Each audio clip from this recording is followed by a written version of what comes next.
I think I went 8 months without sleep. Being in the real estate investment world for my entire career has been really stressful. I'd fall asleep fast, but then wake up, look at my phone, whatever, for some time, and then maybe fall back asleep, or maybe just get up. But why am I unhappy? I'm sitting here in a beautiful environment, whatever's going on, I'm, angry at something. I'm the visionary. Probably a little too much. Somebody will start asking me questions like, all right, where are we going in 5 years? I'm like, how extreme do you want to get? How crazy do you want to get?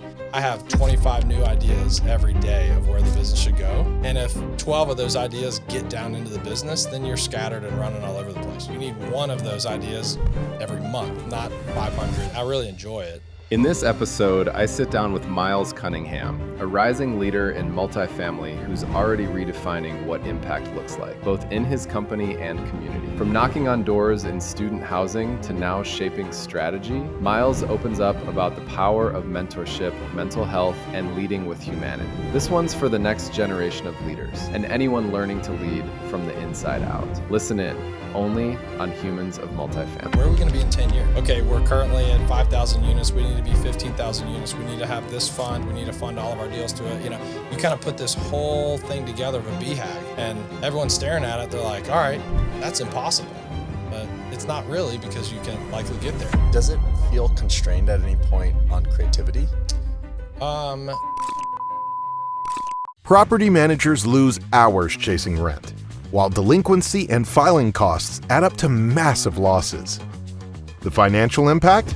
Millions in unpaid rent sold to collections agencies that recover just 20 to 30%, while taking a huge cut. Now, the Kelsey you trust for leasing helps you recover more rent in-house, reducing reliance on agencies and maximizing revenue. With Collections AI, Kelsey automates rent and move-out collections, from the first missed payment to move-out, while ensuring compliance across jurisdictions. Easily train and set up Kelsey on your company's collections process, including CARES and state-regulated workflows. She doesn't just set reminders. Kelsey answers resident questions, tracks promise to pay dates, and follows up persistently to keep payments on track. Need oversight? Corporate teams can monitor collections in real time with Zuma's dashboard, while site teams use the Chrome Assistant to track payments and even respond as Kelsey when needed. Kelsey also evaluates resident risk with AI, providing instant insights to help you make smarter renewal decisions. The impact? Doubles collections velocity, reduces filings, cuts site team workload by 85%. Stop leaving rent revenue on the table. Let Zuma's Collections AI handle the heavy lifting while you focus on what matters. Get started today. Myles, welcome to the show. Thanks for having me. Happy to be here. This is interesting. Yeah, your first podcast? First podcast. Yeah. First podcast in an RV? Definitely first podcast in the RV. In Stone Mountain Park? Yeah, Stone Mountain. Haven't been here in years, but this is interesting. I'm happy to be here. Yeah, I'm excited. Ed, our mutual friend, introduced us, and I think he just threw us in an email chat or something, and I was like, okay, I trust Ed. I was mentioning to you, there should be a leaderboard for the amount of intros that Ed has done. I think he'd be at the top of the list. Yeah, so. I think the email was, here, I've copied in Myles, you guys should talk. Yeah. And I never talked to him about you, I think. So I was just like, okay, cool. I trust Ed. Yeah, Ed's a good friend. He used to live in Atlanta, lives in Texas now, but I bump into him at conferences and whatnot. So always fun to see him. I love it. Let's start with you. So what do you think I need to know about you in your early years to understand the Mr. Myles I'm sitting here with today? Let's see. Grew up in Mobile, Alabama. My dad worked for the Corps of Engineers his whole life, mechanical engineer. He went to the office at 6 a.m. so he could leave at 3 p.m. So then he would come home and essentially do a job that he liked doing. So he was an entrepreneurial, still is. He's retired from the Corps, but he's still doing more than most people out there. But he started his own construction company. He owned a bunch of rental houses. We would go to the car auction. One of his buddies retired and started going to the car auction. So had an energetic father that was always doing a lot of things. Mom, stayed-at-home mom. Have two sisters. So had a great childhood. And growing up in Mobile was a great place to grow up. So what is Mobile in where? Where is that exactly? Southern Alabama. Southern Alabama. Right on the Gulf Coast. You know, a lot of the free time was spent on the water. You go down to the Gulf of Mexico or, you know, Gulf of America, whoever you're asking. We just called it the Gulf. My grandparents lived on Dog River. One of my best friends lived on Fowl River. So you really, a lot of interaction with fishing and, you know, water sports and all the above. So that's awesome. Yeah, it was fun. Yeah. I grew up in the Bay Area in San Jose. So there was no fishing and no water life. And then I moved when I was 12. I moved to India and went to an international school there from 12 to 18. So I imagine our upbringing environment was very different than yours. So when you say, although my dad did grow up in California, so he moved out there maybe middle at a young childhood age, and then moved back for high school. So maybe had a little bit of California influence. Have a lot of cousins, relatives out there still. Where did you grow up in California? Sacramento. Okay, cool. So what is so when you grow up in Alabama? It sounds like most of your childhood is just being outdoors and sports and like fishing and all that stuff. Yeah, definitely. And are you the oldest sibling? No, two sisters. I'm the middle. So older sister that's just under 2 years, all about 2 years apart. So what do you think about this whole middle child syndrome thing? Because I'm also a middle child. And I feel like the first thing that somebody brings up when I say that is like, oh, middle child syndrome. I'm the only son. So maybe there's a little bit there, you know, maybe a little difference. But yeah, it's a little, it's probably true. Haven't spent too much thinking about it. Yeah. And, so your dad started a construction company. Yeah. He would build, spec homes, built a couple, homes just to sell to someone. He also built a couple custom homes. He started by building our house. After essentially reading a book. So it's very, very, very fun to be around. Yeah. So it was, there's always something new going on. Is that, was that his first, you said he started the company after reading a book? Yeah, essentially, yes. He would, I think the story that he tells is his neighbor was building a garage on the back of his house, and the guy, he asked him how he knew how to do that, because the guy was not handy at all. And he's like, well, I read a book. And he's like, all right, well, I guess I can figure this out. I can build stuff. He's extremely handy. He's an engineer. So for him to, you know, turn around and organize and build a home, while it definitely wasn't easy, he made it look fairly easy. And so his dad helped him and was pretty handy as well. Was that his first, job? Was he working somewhere else or doing something else before this? So he graduated from engineering school and worked immediately at the Corps of Engineers. So he would build, you know, project management, engineering, building big buildings on, I think, Army bases. So he was a military civilian, you know, building $30 million buildings and all this kind of stuff. So he was in that world, but having never built a house, I can imagine it was pretty stressful to, you know, take that on and start doing it. Yeah. What was your relationship like with your siblings growing up? Great. Still love my sisters. They both live out in Denver. My older sister met her husband while they were in college. He was out on the East Coast. And then my younger sister, met her husband at my older sister's wedding. So they're really close. Those guys, both my brother-in-laws grew up in Denver. So they moved out there after law school for one brother and business school for the other. And but we're close. Talk to them all the time. You know, wish we lived in the same city. But you know, we travel to see each other. Thankfully there's FaceTime and technology. All our kids are roughly the same age, so we stay connected that way as well. Yeah. So growing up in Mobile, how did you prioritize like school and academics?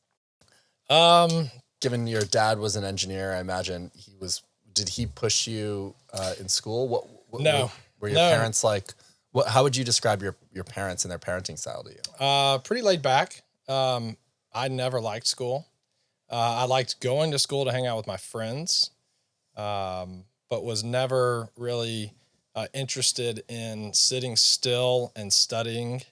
I went to Catholic grade school, Catholic high school. And so, it was pretty rigorous. Sister Anne, Sister Catherine, all the, you had this kind of structure, which was, those were the two nuns that were some of our teachers. Obviously had plenty of teachers that weren't nuns, but it was a structured learning environment that probably wasn't great for my personality. But my parents were very laid back. Obviously they wanted us to work hard and do well, but it wasn't, end all be all of, if you're not getting straight A's, then you're in trouble or anything like that. Work hard. Why wasn't it great for your personality, you feel like? I do not like to sit still. Pretty sure I'm ADD. Pretty sure I'm dyslexic. So sitting in those environments, getting out, learning from people. We were talking before this started, asking a lot of questions. I like to learn real time, in the environment. Go try something new. I have no clue what I'm doing, and then learn along the way. Very practical learner. So I remember there was a book. It was once I was in college. I studied entrepreneurship. And so it was small business management. It was like business plan writing. And you'd have to give this pitch. You essentially built a business and give a pitch. And so there was a book on how to do that. And it was very practical. I could see that putting this story together could result in building a business, which could then result in, having employees and doing these big things. So the fact that to sit there and which I think some of the education of sitting there and learning things that you're not interested in is important. But studying history that wasn't practical was probably what was not the ideal environment for me. Very practical thinkers. So you mentioned, you like learning kind of by doing or observing. What did you learn from your parents that you observed growing up? Had to stay. Like I said, my mom stayed home. Once we got into high school, she got a job, and she was I guess she studied and she became a speech pathologist. And then once she had kids, she stayed home. And then after that, after she was no longer dealing with us and we were off doing our own thing, she went back to work as well. But the question was, what did I learn from my parents? Hard work. I think my dad never sits still. I've had to learn how to sit still because I'm not good at it. I now appreciate it for short amount of time here and there. I think it's mentally healthy, that kind of stuff. But learning from them is be nice to everyone, work hard, put others first, and have a good time, laugh, have fun. You have one life, might as well enjoy it along the way. Obviously there's going to be some ups and downs. Surround yourself with good people, surround yourself with family. And try to always be better tomorrow than you were yesterday. Yeah, I've noticed that on the sit still thing. I was in LA this weekend and I flew back last night. And usually I will buy the internet on the plane. And this time around, I was like, I'm not going to buy it. I'm just going to try to sit with this. And I noticed that almost compulsively, I was grabbing my phone and checking it and trying to not sit still effectively. And I don't know what your observations are, but over the last few years, I feel like that's become increasingly difficult for me. Just with the business and so many notifications and constantly feeling like,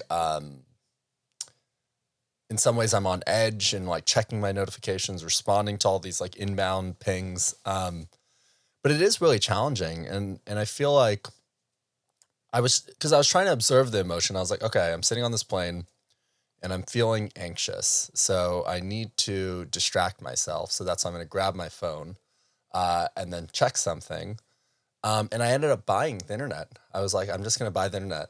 And for the last 2 hours, I was just like scrolling through memes, and I was like, wow, this has gotten a lot worse. Because before it wasn't as bad. I think I meditated more and things like that, but over the last few years I've kind of dropped that practice. But I noticed it's kind of a big challenge, like Sure. it's pretty telling. Like, why can't humans sit still?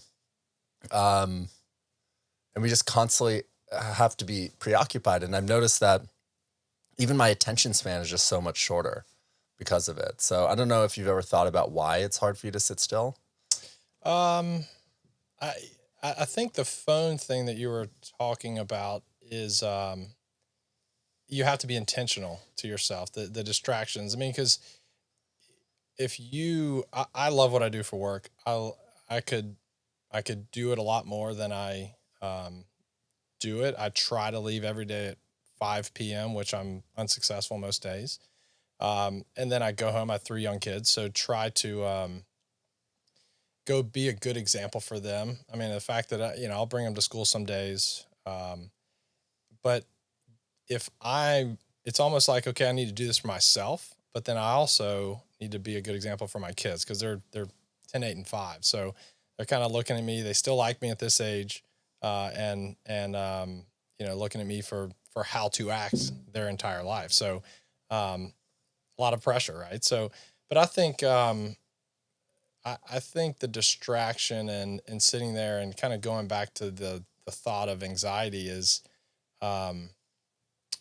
you almost when that happens. I think what I've realized and being in this world, being in the real estate investment world for my entire career, the last 2 years plus has been really stressful, right? So and I think I went 8 months without sleeping, really. Maybe one night of the week, I would sleep through the night because I got so tired. I'd finally sleep. I'd fall asleep fast, but then wake up middle of the night and then toss and turn or look at my phone, whatever, for some time, and then maybe fall back asleep or maybe just get up. But I think it's like, okay, this isn't healthy, and there's some anxiety or there's something. So I think staring at the problem has been the successful thing for me. It's like in business, you stare at the problems in the business and then you can solve them, right? You tackle the hard thing.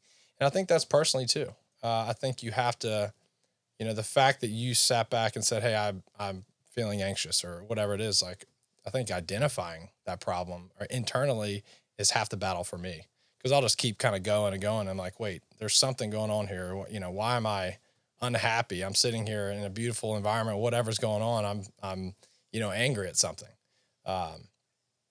And so it's how do you keep regulating this? How do you keep managing it? And don't let it get overwhelming, because you can get overwhelmed with a lot of things. Yeah, I like the staring at the problem analogy. There's a book called Good to Great. Yeah. A classic one. And I read it maybe 8 years ago for the first time. And there's a phrase that has always stuck with me. In the premise of the book, for those listening, is there's this guy who studied, I think thousands of companies and identified what are the Collins, key. Yeah, Jim Collins, exactly. Jim Collins, and what are the key characteristics of the companies that ended up being great. And one of the principles was confronting the brutal facts of reality. And that phrase has always been something that we've tried to push into our business, is because it's very, very difficult it's very common for somebody who is starting something new inherently is usually an optimist.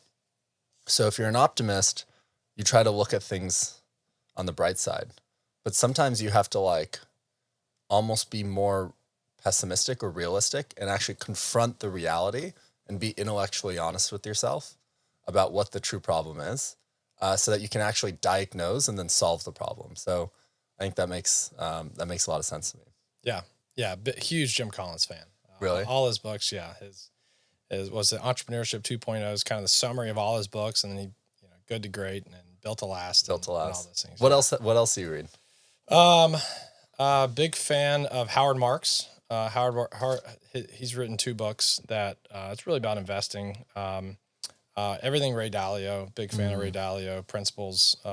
It's kind of a great reference point. Who else? I mean, there's a couple. I mean, you can. Principles was such a crazy. I read that book probably 7, 8 years ago too. Maybe 7 years ago, 6 years ago when it first came out. And the idea of like the idea of meritocracy and having baseball cards. Right.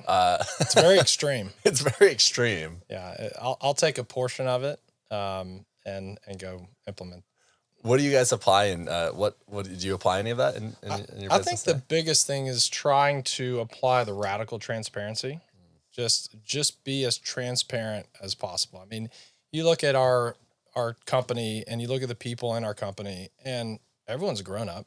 Like we're all, you know, we've gone through this process called EOS. We hired an implementer. I which love is, that book. It's very based a lot based on Jim Collins and a lot of his teachings. And what they did is they took that and essentially made it bite size.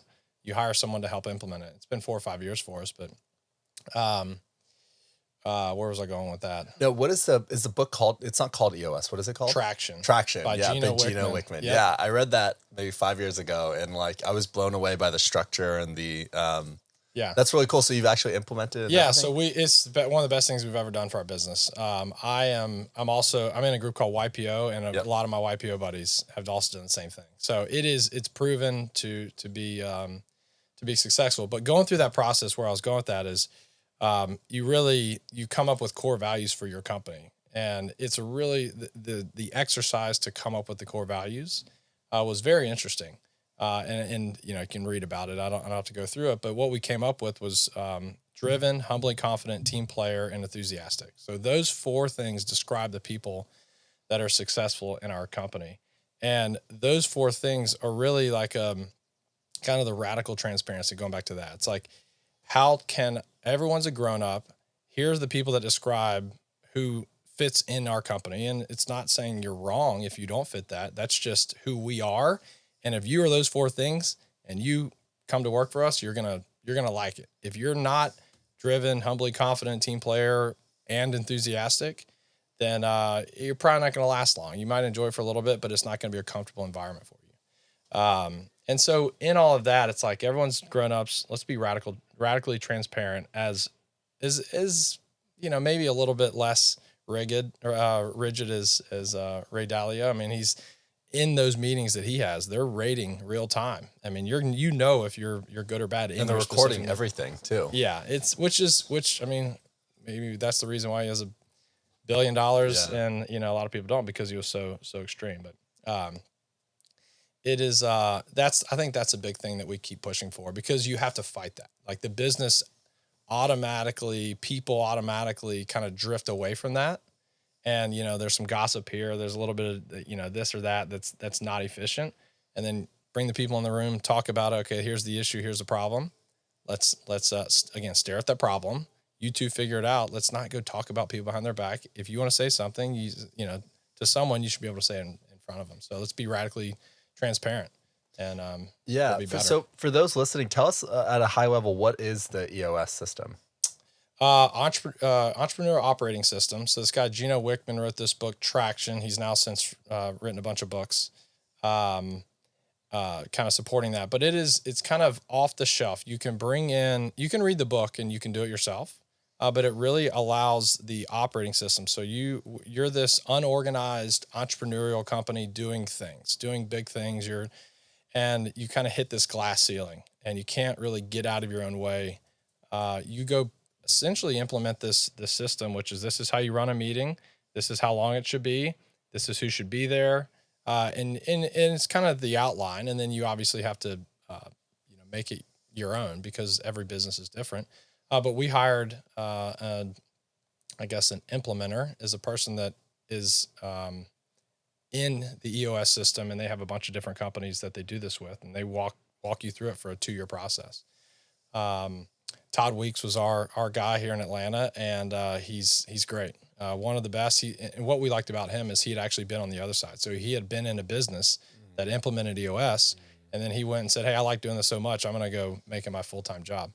And so we've still used him to this date. You're only supposed to use him for 2 years, but we're over 4 years in it, and he's still a consultant for us. And it's been incredible for our business. And what it really is we've spent those years building the foundation, and now we can grow.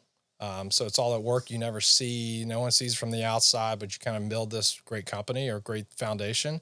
And next thing you know, you kind of add, and these people come together, and then you get the flywheel going, and good things happen. How long does it take to implement? They say 2 years. So for the first quarter, it's kind of the most work where you're in meetings. We actually have our annual meeting on Wednesday. It should be a 2-day meeting. We shorten it to a 1-day meeting. But it's really 2-year process. And then they say you can really run it on your own. But it's never completely done, right? You get to a scale, you get it working. And then I think what I've seen a lot of companies do is they say, hey, this isn't perfect. The EOS kind of this little portion of it, let's make it our own and kind of go away from it. But I think, again, you got to fight to keep it, going. We have a new CFO that joined us a month or two ago. It's like, all right, this is our process. You go read this book and then sit in these meetings, and this is how we do it. And he's like, oh, this is great. Like there's a conversational structure. If there's a problem, you identify the problem, you discuss it with the group, and then you solve it. Okay, you move on. Like it's good because you can get lost in the details if you don't have that structure. Mm. And I remember as part of the book, there's the visionary and the integrator. That's right. Yes. What role do you play? I'm the visionary. Probably a little too much. I warn people. Somebody will start asking me questions like, "All right, where are we going in 5 years?" I'm like, "How extreme do you want to get? Like, how crazy do you want to get?" So yeah, definitely a visionary. My business partner also has a piece of visionary, and he's an integrator as well. I am not an integrator. I can at times, but does it come naturally? Does not come naturally, and actually, if a visionary tries to be the integrator, it is bad for the business. Because the way it's set up is, a great example, which is maybe an extreme, is I have 25 new ideas every day of where the business should go.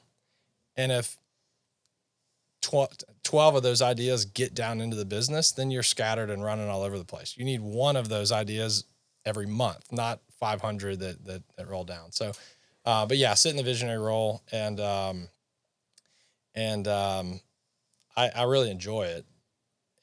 I can get a little out of control thinking 10 years out, and but that's kind of the fun of it. Yeah. How do you manage that? I think the greatest leaders have this uncanny ability to be super wide ranging, where you can be in the details, but you can also zoom out and see the most broad picture. Yeah. How do you manage that?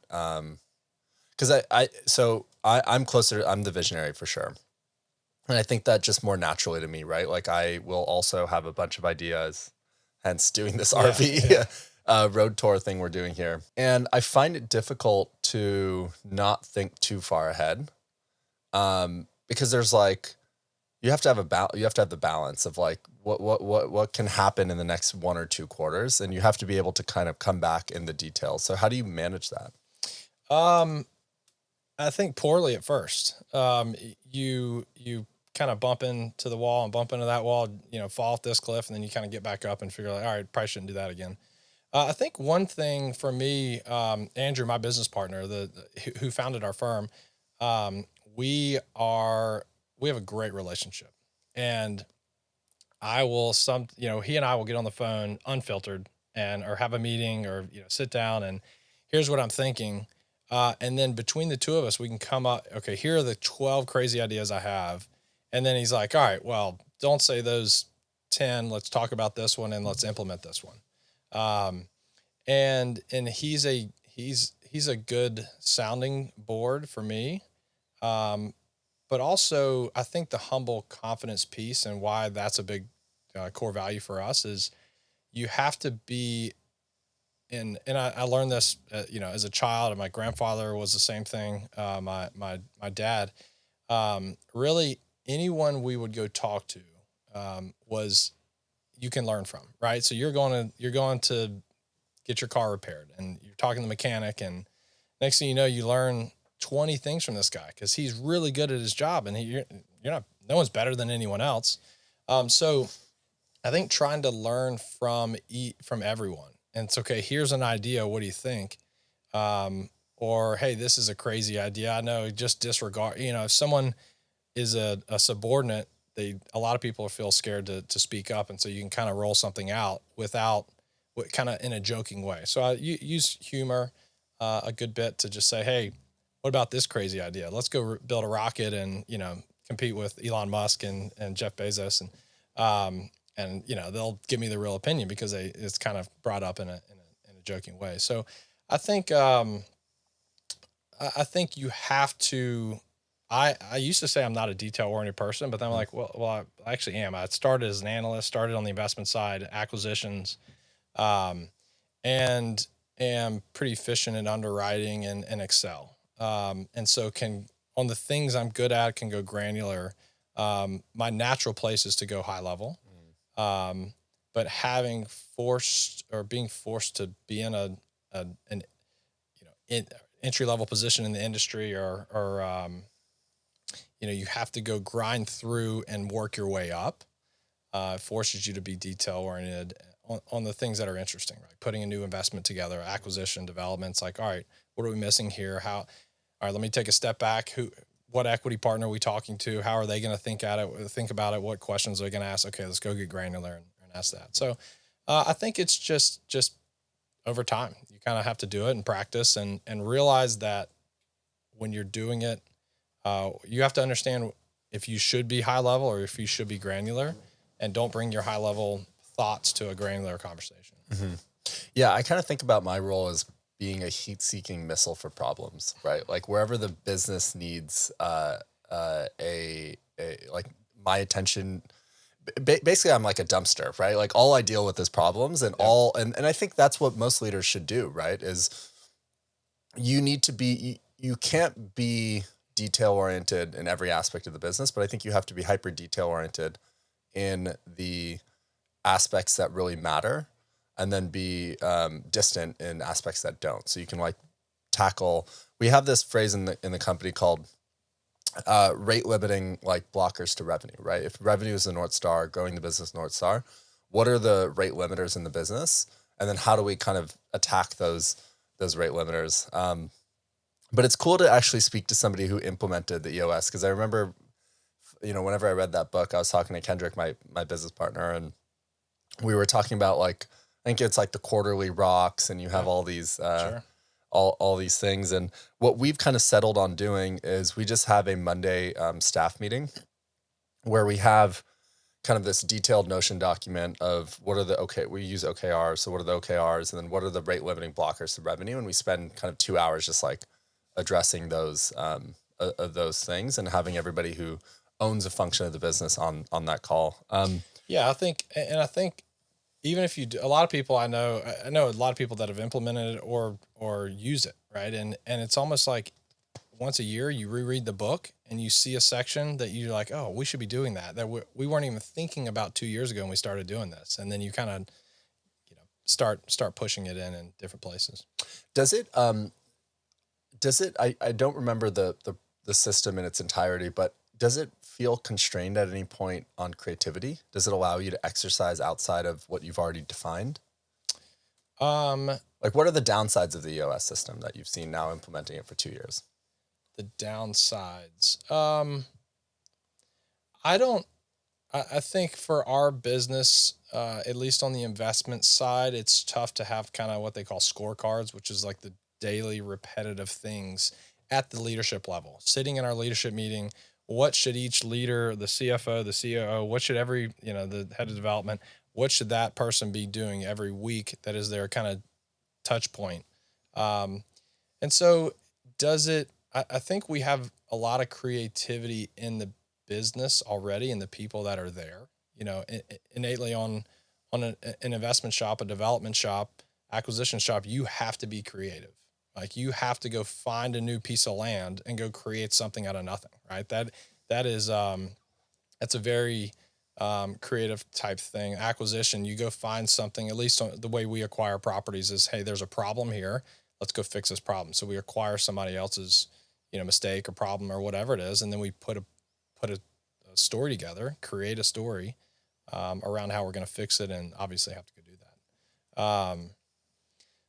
But no, I think it's a good, I think the process and the software and the system is a good structure, but I don't think it should, it shouldn't be the leading. It should support, right? Mm-hmm. You should, if you need to have a meeting, you go have a meeting. If you need to make a phone call, I mean, it's not like you need to, if it's not in the book, you can't do it. Mm-hmm. Right. So I think you just make sure that it helps structure the kind of the whole system. Yeah. One of the things I've been pondering a lot over the last few years is this idea of inputs versus outcomes, right? So when you set a goal, I think there's generally two types of people, right? I lean towards more of the input person. So if I have a goal to lose 100 pounds, or let's say 20 pounds in the next, 4 months, right? I would break that down into, okay, that's 6 weeks. That's 5 pounds a month, roughly a pound and a quarter every week. What do I need to do then to actually lose that pound of a quarter? Okay, I need to be in deficit of 600 calories a day, right? Add that up, whatever, that's a pound and a quarter. And recently I've been moving towards more of an outcome-based approach, which is, I don't know if there's any inputs that would have led me to do this RV thing, right? There's nothing that I would have been like, okay, let me put in, maybe it would be like 20, deep thinking creative sessions to get here. But sometimes I feel like if you're too input oriented or scorecard oriented, you don't allow yourself the ability to make like quantum leaps in your thinking or in the bets that you're making for the company. Does that Sure. make sense? Sure. So that's where I'm kind of like stuck now, is like being too dogmatic about here are the inputs to get to the output versus what big bet or creative idea can I make that will make the quantum leap in the business. Yeah. And I think that still speaking about EOS, I think that structure is going back to Jim Collins. A lot of Jim Collins is in this, is the BHAG, the big, hairy, audacious goal. So you set that. Where are we going to be in 10 years?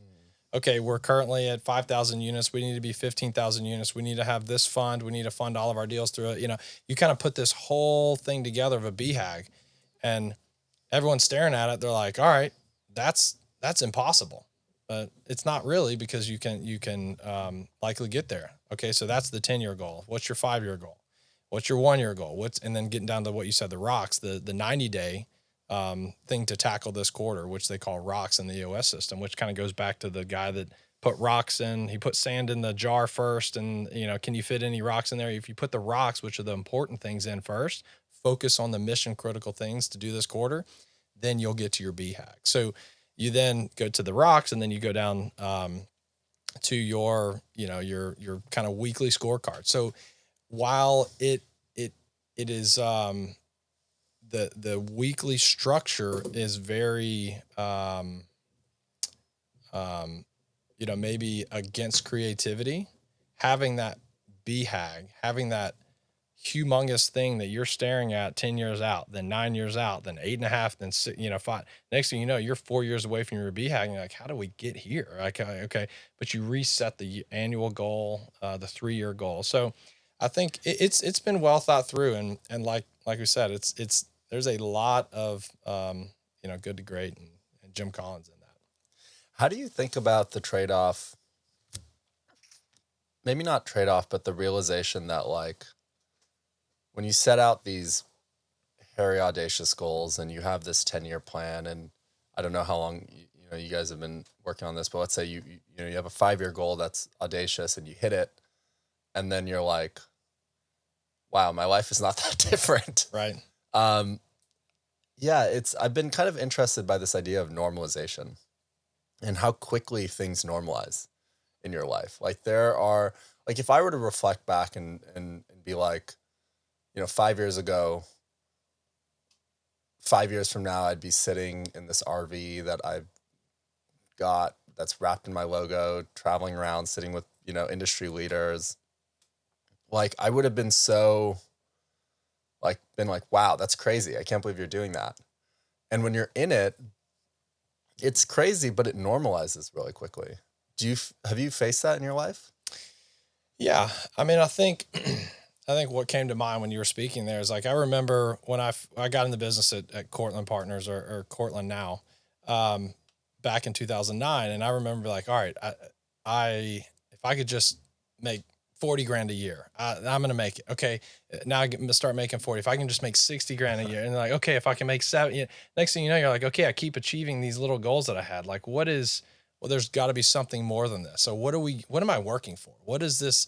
And it kind of goes back to the fundamental, like, let's go have fun. Let's go do big things. Let's go push ourselves. But yeah, no, I think to your question, I think trying new things, you do it once where you pushed yourself outside of your limits, right? Where you were uncomfortable. You're out over your skis a little bit and you're like, oh, well, that worked. And next thing you know, it's normal to be uncomfortable and to go try these big things. So, I have become, maybe I enjoy more, time doing interesting big things as opposed to just kind of sitting still, because it's become this normal feeling for me. Like I said, you push yourself and you're way uncomfortable. And then you're like, all right, this was like in our business for the past couple of years. When interest rates started going through the roof, that became extremely uncomfortable for everyone in our business, right? This is something that for 30 years, no one had really experienced.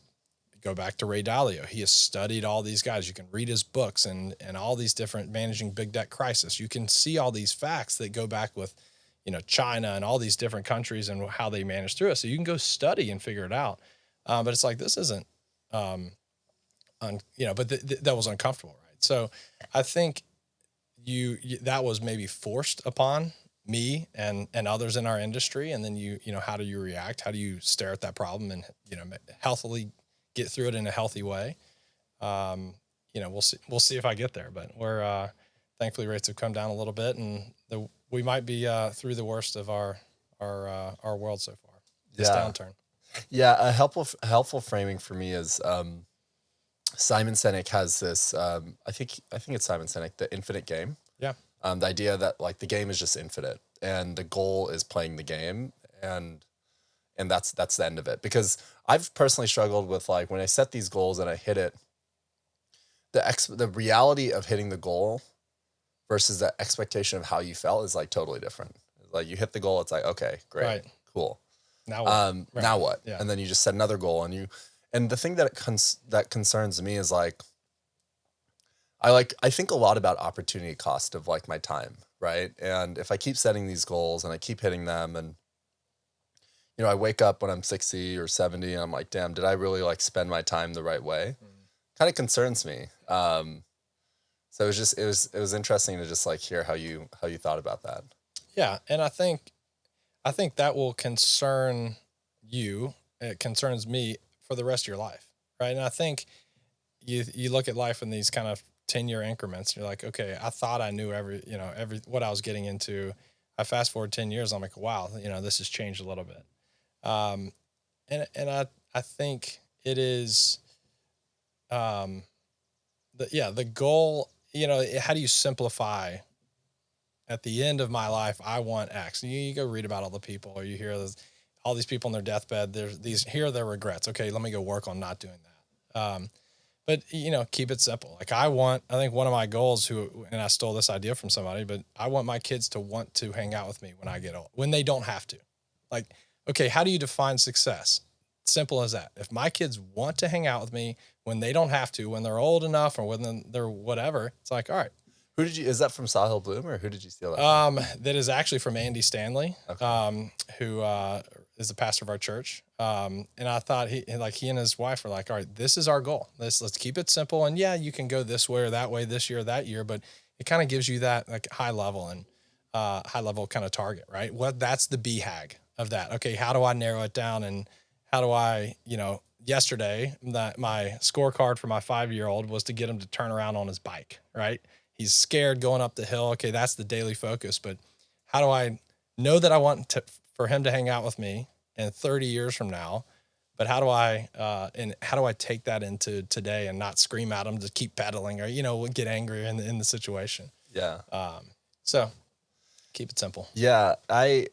Speaking about kids, I've like thought a lot about this. I feel like some of the I'm very like, because we talked about being a visionary, and I'm very in my head. So I like plan a lot of things and I see a lot of things, and I try to like lay every piece to go to meet what I'm envisioning.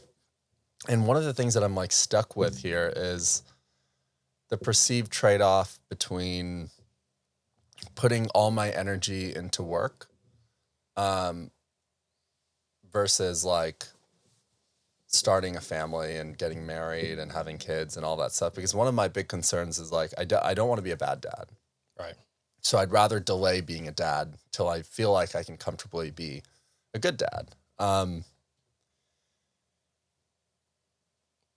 you're never going to feel comfortable with that anyway. That's one you just jump off the deep end and just go for it. What was it like for you? How did you juxtapose like your work and building this business and I think that's one of those things like getting married. I feel I'll never forget. I was at Cortland when I proposed my now wife, and I went in, that next Monday. I was like, "Hey guys, I'm getting married," and like, "What are you doing? You're so young!" Like, yeah, because how old were you? I got married. I was late 20s, 26, I think, or 27. And obviously they were joking. They're all good friends.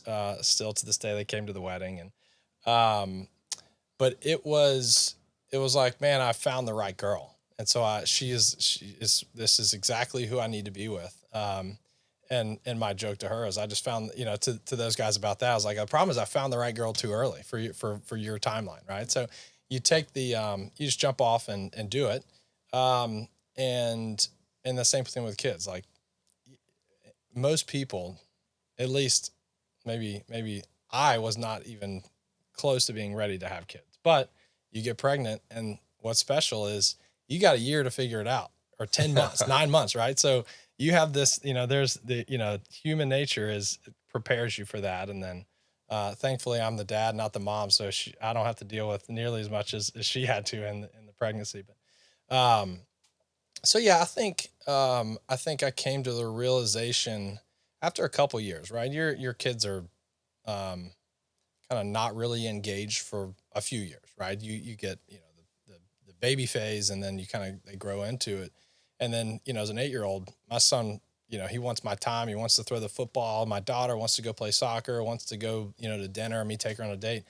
You really get to this place where you're like, okay, this phase of life, I have to prioritize my kids in a way that 3 years ago wasn't there. And in 10 years from now, or in, when my youngest will be 12, so we're 6-7 years away from that. They're going to be gone doing their own thing, right? So they're going to be school and sports. And then, so there's this little window of time that you kind of then go say, hey, I'm going to leave. And I've coached my kids for soccer for all of them at their young kind of little phase. And,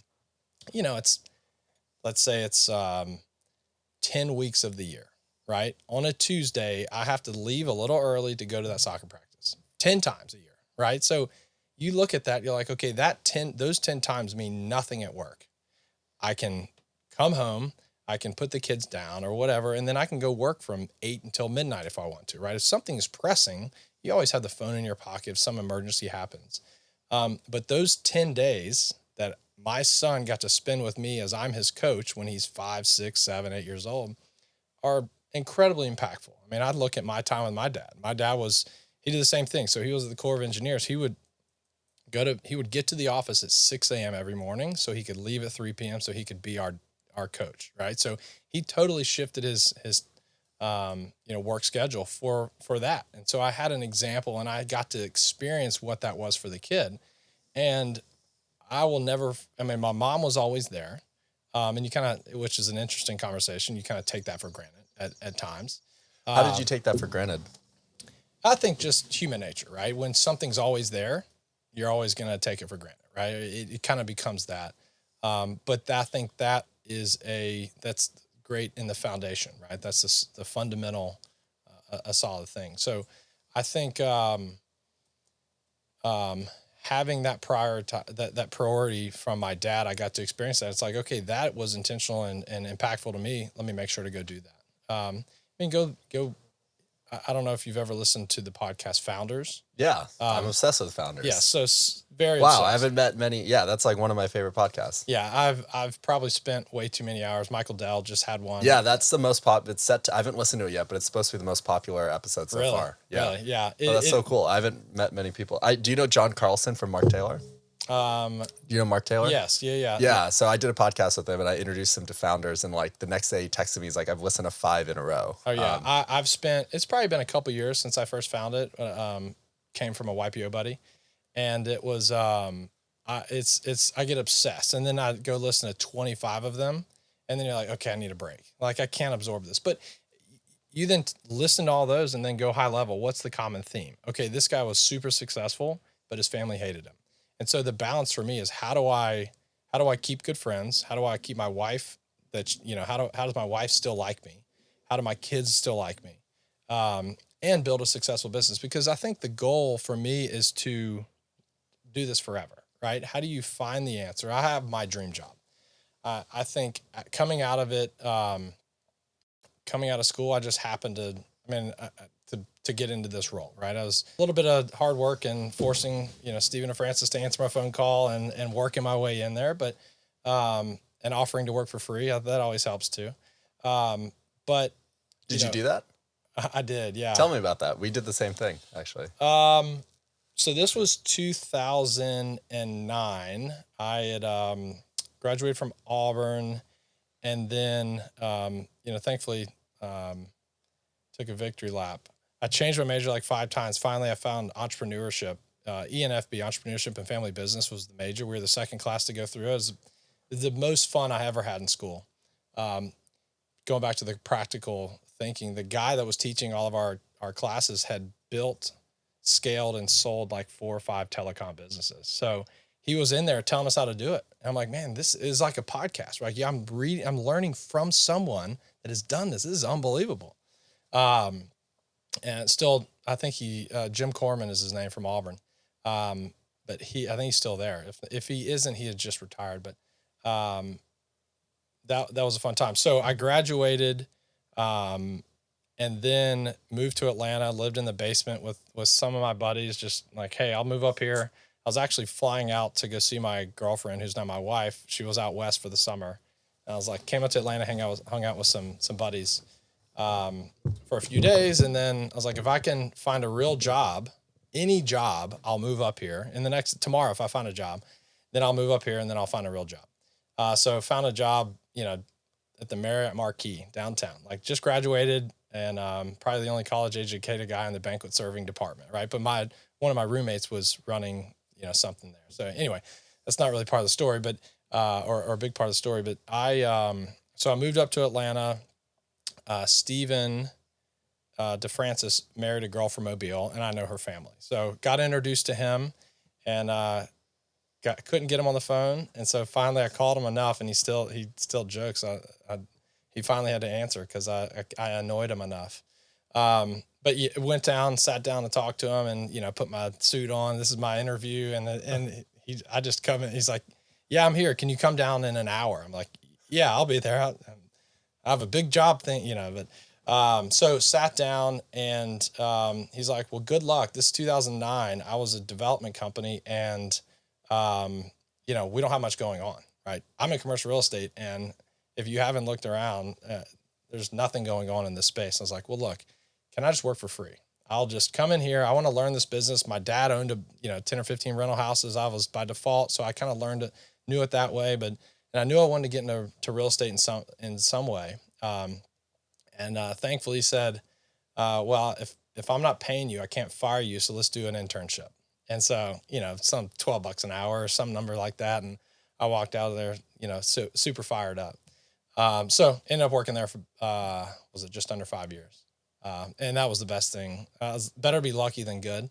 I was lucky to be in that situation. And at that time, that was when the company was small. And so Stephen was very, very good to me and pulled me into meetings I had no business being involved in, but I got to watch him and hear his conversations. And, he went from 2,000 units when I started there and out of 80,000, and still a good friend, and a mentor to me for sure. That's such a cool story. The way we broke it, I was telling you before we started recording that the first business we built was an Airbnb property management company. And my co-founder and I both had never worked in real estate or anything like that. And it was hard to get landlords to trust us to give us properties to rent on Airbnb. You can imagine.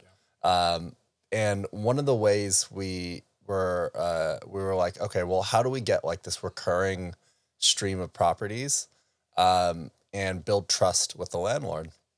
So we had this idea to basically become leasing agents. And my co-founder worked at SpaceX. We both got engineering degrees from USC. And we were like, well, why don't we become leasing agents, work for a landlord for free? And that way, every vacant property they had, we can turn it into Airbnbs. And we had this recurring stream. We built trust with this owner. It was a 1,000-unit owner in Redwood City, California. And I remember getting on this call and we built this presentation, and we were like 22 years old, and we're like, this is all the things you can do to increase your NOI, and here's our proposal, and we'll work for you for free, and all this stuff. And I remember like him listening through the whole presentation and then being like, no, I'm sorry. Like, you guys are not experienced enough. You like all this stuff. I just like don't think this is going to work out. And we were like, wait, what? Like, we offer to work for you for free. Right. We're somewhat capable with engineering degrees. Like, I think we can figure it out. And he's like, no. And 1 week later, he calls my co-founder and is like, we just had a property manager abscond to Mexico with like $500,000 and was like cheating the renters and all this stuff. Like, we need somebody next week. My co-founder is like, okay, let's do it. So he moves from Washington State to Redwood City, California, at a Class C building, living in a really bad unit with cockroaches. And this is during Thanksgiving. And I remember him describing it to me. He's like, the environment that I was in was the worst environment I've ever been, but I've never felt more free.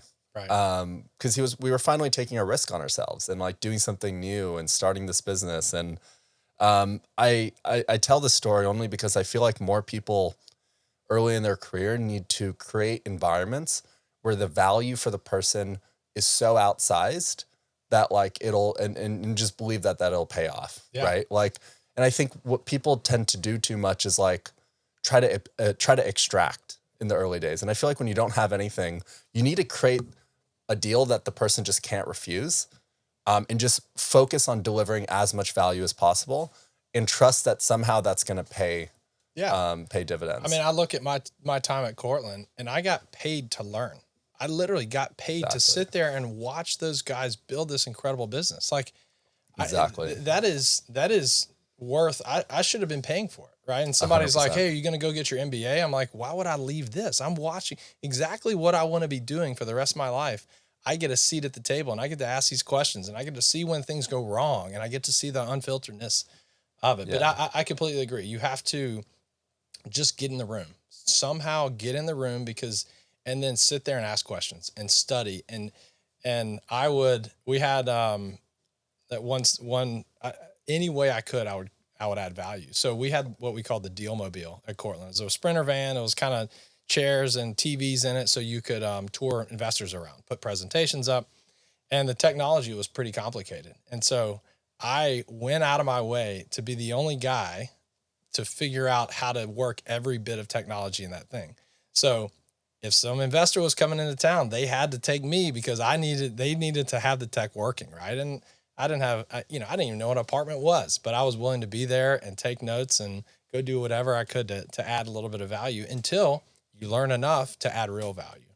Exactly. And it takes years. So. Yeah, exactly. And I was reading this LinkedIn post yesterday by this general partner at A16Z, which is a big storied venture firm. And the crux of the post was every company has somebody or many people that are safe hands. And what that means is, you know that when you give something to somebody to do, that they're going to do it and more. And I think like early in your career, and you don't always, that person isn't always, from my experience, the most senior person. It could be somebody just starting out. But I think everybody should aspire to be that person in a company when you're just starting out, is like, are you the person that if somebody gives you something, the person who's giving it to you does not have to ask you twice, doesn't have to follow up. You're just the person that's going to get it done. Right. Yeah. And now sitting on the other side of that, seeing the people in the company, it's like, okay, if I give something to this person, I'm probably going to have to follow up. If I give something to this person, I know I'm good. And so you end up saying, okay, let's go just now. How do I only hire people in the company? And it takes time, but how do you bring people in that are those people? And the more people you get like that, it's just kind of, it compounds, right? Everything compounds. How do you feel like you can assess for that though? Because it's so hard. You know, we've had I can think of like 2 or 3 people in the company that, both on people that are very senior to not very senior, that are these archetypes. But going into it, like I wouldn't say I was 100% confident. I think it all comes down to like, does this person just like get shit done, right? Like, do they like just move the business forward? Do they take problems and then just like solve them? But have you been able to figure out a way of how to assess that on the on-front? We put people through a lot of testing, you know, kind of was it industrial psychologists, people that'll sit there and say, hey, this person, here's the job that you want them to hire for. Here's their, you know, default strengths and weaknesses towards this. I think a big thing, you have to call references. You have to call people and a lot of people don't, which is surprising. Shocking. And you almost need to find a reference that they didn't give you, right? Can you find someone in your network of, you know, we hired a new CFO, and I knew a guy that worked with him at this company that he was at before, and I called him. I said, hey, what do you know about this guy? He goes, incredible guy, hard work. You know, kind of gave the exact, because I had already talked to him, we had interviewed him, but like, what am I missing? I trust this guy, or at least kind of trust him because we have a friend of a friend, whatever.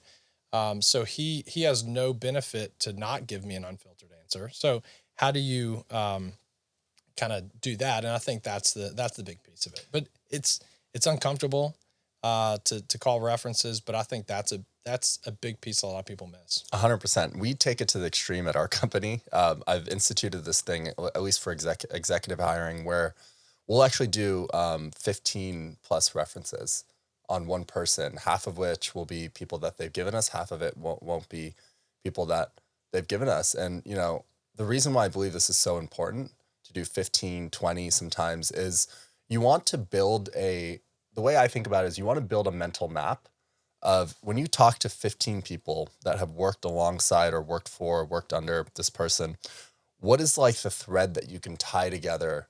Because you can't, the person who is giving you're hiring can't orchestrate 15 lies or 15 construed conversations. They're going to be natural. So if you take those 15 conversations, you're able to almost build you're able to build the outline of who this person is, right? What are their strengths? What are their weaknesses? Because if 10 out of the 15 people are saying something, it's probably accurate, right?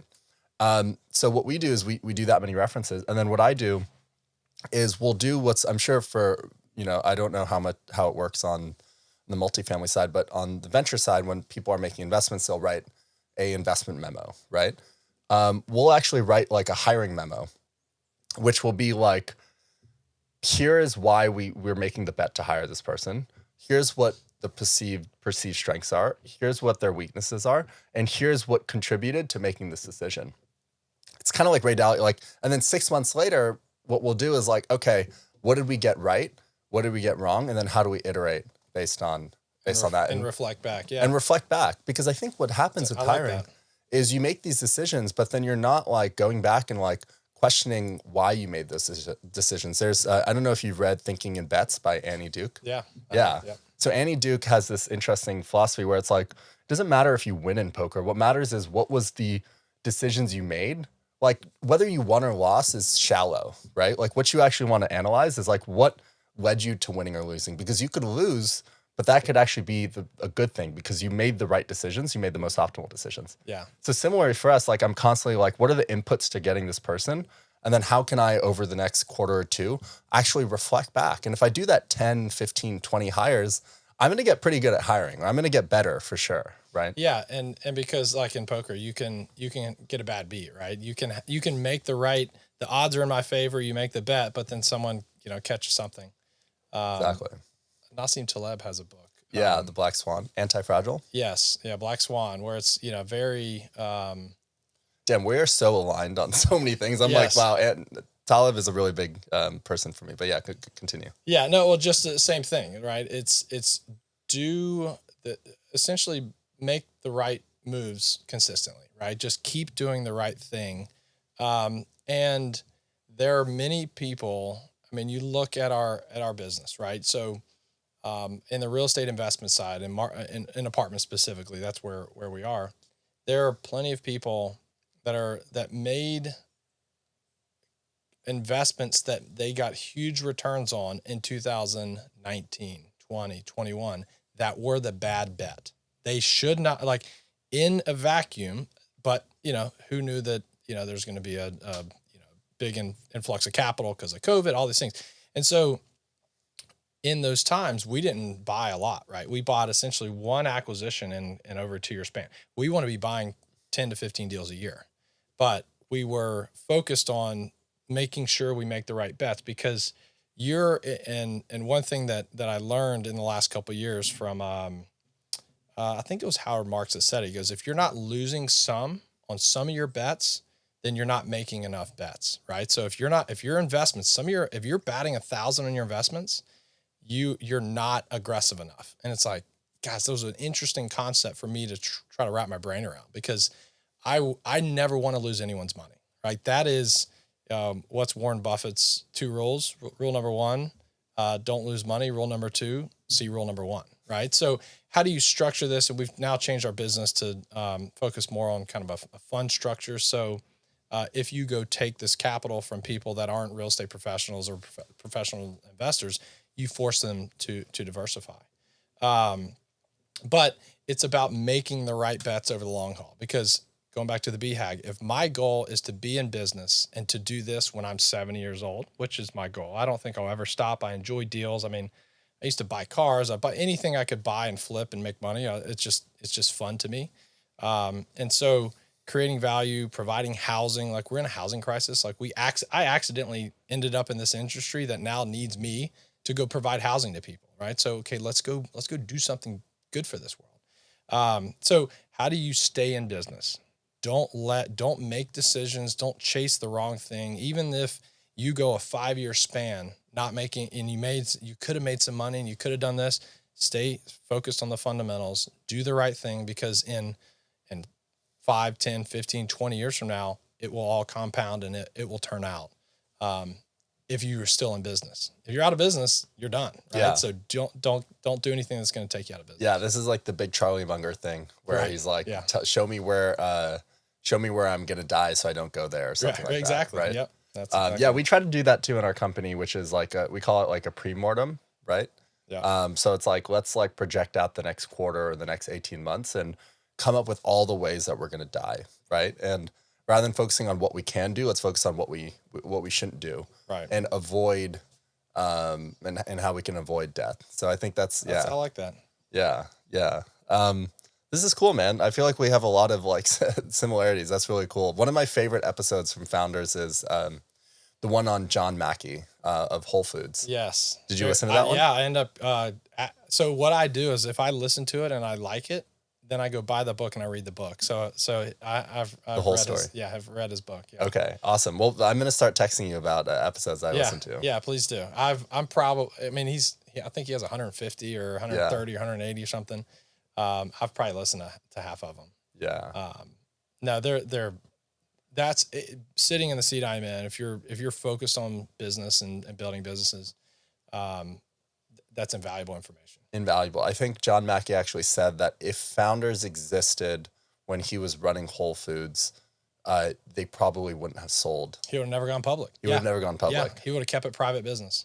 Yes. That's wild. Which is kind of, I think that one statement along with a few others, but that kind of general thought has changed our business, right, has said, okay, because there are so many different ways you can go with this, right? In a real estate professional investment company, there are 20 different styles, right? You can be a REIT, you can be big funds, you can be private, you can be, you can be small, you can be medium, you can be large, you can have your own property management company, you can't. So you have all these different ways. Like, all right, how do we keep this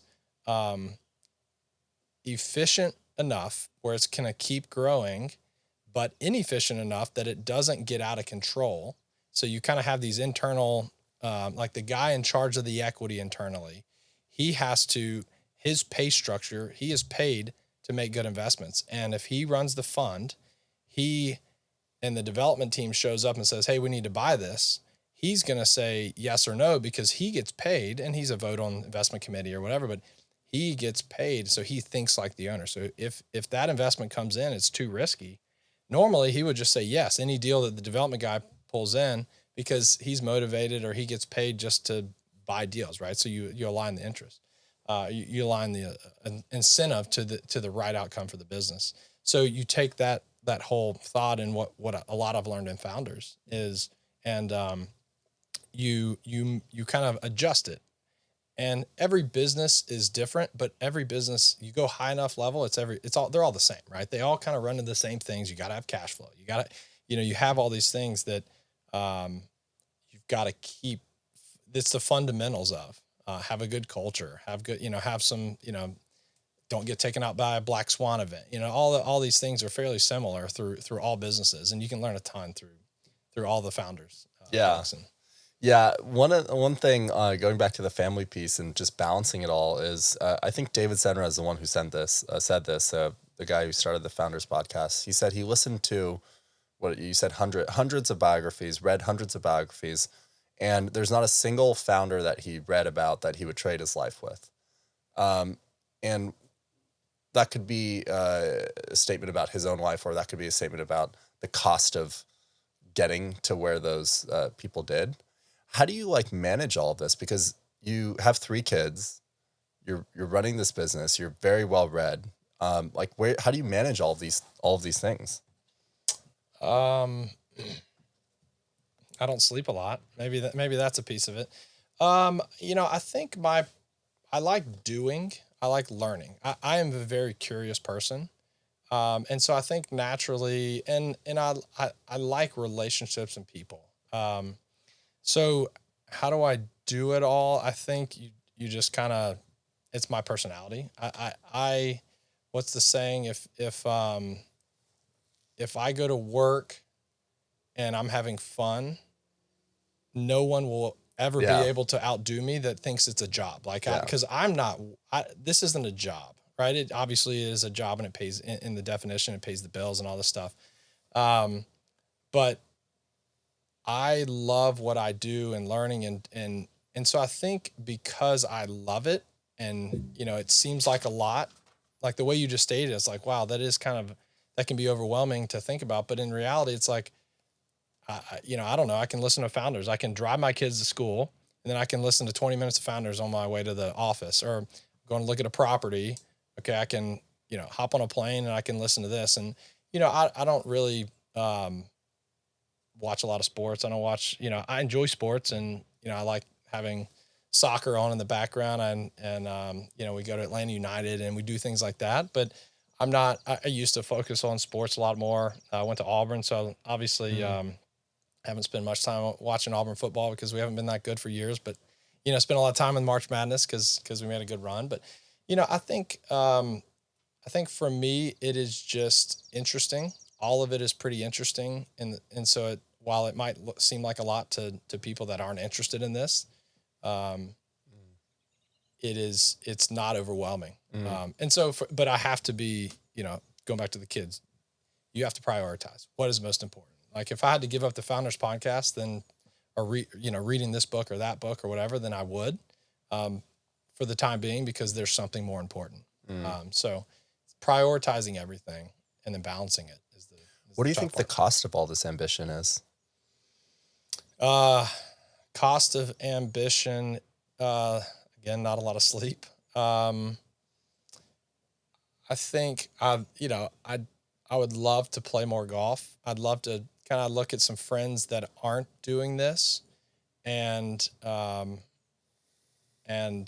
they, and I play enough golf, right? Although I've only played once in the last 6 months, but, I think you have to sacrifice some things, right? You have to give, saying yes to something is saying no to something else. And so I used to maybe I would go out with friends a lot more, or I'd go on, trips with a lot of friends and do these different things.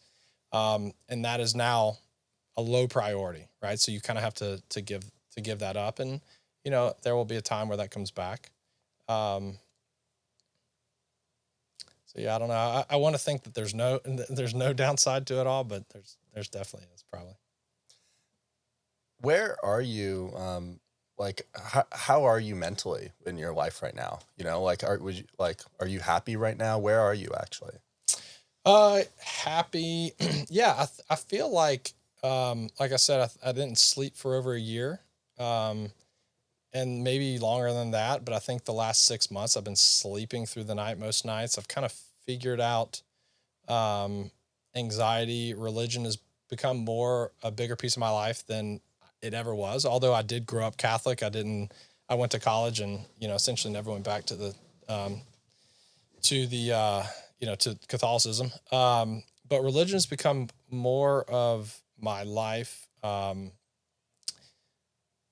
And so I'm in a good spot. I'm fulfilled, with my wife, my kids. It is a full life at times. I'm an extrovert. My wife's an extrovert. And you look at our calendar and it's pretty insane. Our kids play sports, and, we'll